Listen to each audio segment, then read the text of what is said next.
নমস্কার সবাইকে, সুন্দর গোপাল চ্যানেলের আরেকটি ব্লগে সবাইকে স্বাগত জানাই। সবাই কেমন আছেন? আশা করছি খুবই ভালো আছেন। আমরাও খুব ভালো আছি। আজকের দিনটা হলো বৃহস্পতিবার, তাই আমি ঠাকুর ঘরের সব জিনিসপত্র বের করে মেজে নিচ্ছি। আর এখন এই পিতলের জিনিসগুলো আমি তেঁতুল মাখিয়ে রেখেছিলাম আগে। এখন আমি সাদা বালি দিয়ে চেপে চেপে মাজছি। সাদা বালি দিয়ে মাজলে না জিনিসগুলো খুব সুন্দর পরিষ্কার হয়। আপনারাও মেজে দেখবেন। আর ঠাকুর ঘরের জিনিস যদি পরিষ্কার হয় তো আমার ঠাকুর গুছাতে ভালো লাগে, আর ঠাকুর ঘর সাজিয়ে রাখতে খুব ভালো লাগে। তাই আমি জিনিসগুলোকে ভালো করে আগে মেজে নেব। তারপরে আমি ঘরে গিয়ে তাই শুকনো কাপড় দিয়ে মুছবো। না মুছলে সেগুলো পরিষ্কার থাকে না। এই যে জিনিসগুলো আমি পরিষ্কার করে এনেছি, যদি আমি মুছে না রাখি না একটুখানি পরেই লাল লাল দাগ হয়ে যাবে। যদি আমি এই জিনিসগুলো কষ্ট করে মাজলাম, যদি তার দুদিন ব্যবহার না করতে পারি ভালো লাগে বলুন? ওই জন্য আমি মুছে পরিষ্কার করে সব শুকিয়ে নেব আগে। তারপরে আমি ঠাকুর ঘরে যাব। চলুন এবার ঠাকুর ঘরে যাই।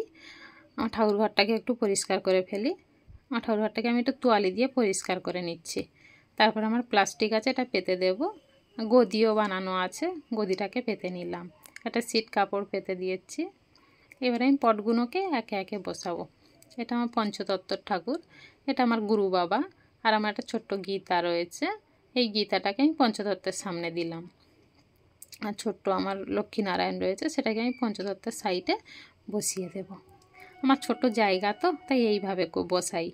আর আমার ছোট্ট সোনা গোপালকে রেডি করে ফেলি। চলুন একটু স্নানটা করিয়ে নিই। স্নান করিয়ে নিয়ে তারপরে আমি একটু গুছিয়ে ফেলবো। আমার ছোট্ট সোনা গোপালের জন্য একটা আসন কিনেছি, সেই আসনে বসে গা মোছে। দেখুন আসনটা কেমন হয়েছে অবশ্যই জানাবেন কিন্তু।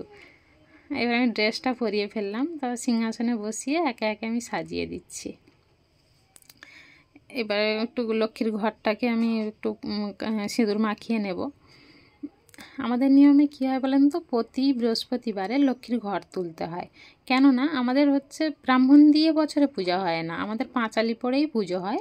তাই জন্য প্রতি বৃহস্পতিবারে তুলে সব মেজে তাই আমাদের পুজো দিতে হয়। আর এই যে বেলপাতা আর পান পাতা দেখছেন পিতলের, এটা আমি পিতলের করেছি, কেননা সবসময় আমার বাজারে যাওয়া হয়ে ওঠে না। তাই জন্য আমি পিতলের রেখেছি, যে আমার সুবিধা অসুবিধায় ওগুলো লেগে যায়। যখন বাজারে যাই তখন সেটা বাজারেরটা এনে দেওয়া হয়। আর এখন এই মায়েদের একটু সিঁদুরটা পরিয়ে নিই। তারপরে মায়ের পাটা একটু আলতা মাখিয়ে নিয়ে তারপর মায়ের পা বসাবো। তারপরে শেষে গিয়ে আমি একটু ঘরটা বসিয়ে নেব। মার পা দুটো বসিয়ে দিয়ে তার ঘট বসাবো। চলুন, আমার ঘট বসানোর জন্য একটা লাল মুখ রেখেছি। দেখুন এই লাল কৌটের মুখটাতে আমি ঘট বসাই, যাতে আমার ঘটিটা বেঁকে না যায়, পড়ে না যায়। আর ইঁদুরে উৎপাত করে তো, তাই জন্য। এই যে আমি ঘরটা পেতে দিলাম। আর চন্দন বেটে একটু ফুলটাকে মাখিয়ে নিয়ে কটা দুব্বো আগে দিয়ে তার ফুলগুলোকে সাজিয়ে রাখছি। এবার গোপালের একটু সেবা লাগাবো। আগে গীতাতে তুলসী, আর আমার এটা গুরু বাবাদের বুকে তুলসী দিয়ে নিলাম। নিয়ে আমি এখন যাব ফল কাটতে। চলুন ফলটা কেটে আমি গোপালের সেবা দিই। আজকের এই মিনি ব্লগটা এই পর্যন্ত। ফিরে আসছি পরের ব্লগে। সবাই ভালো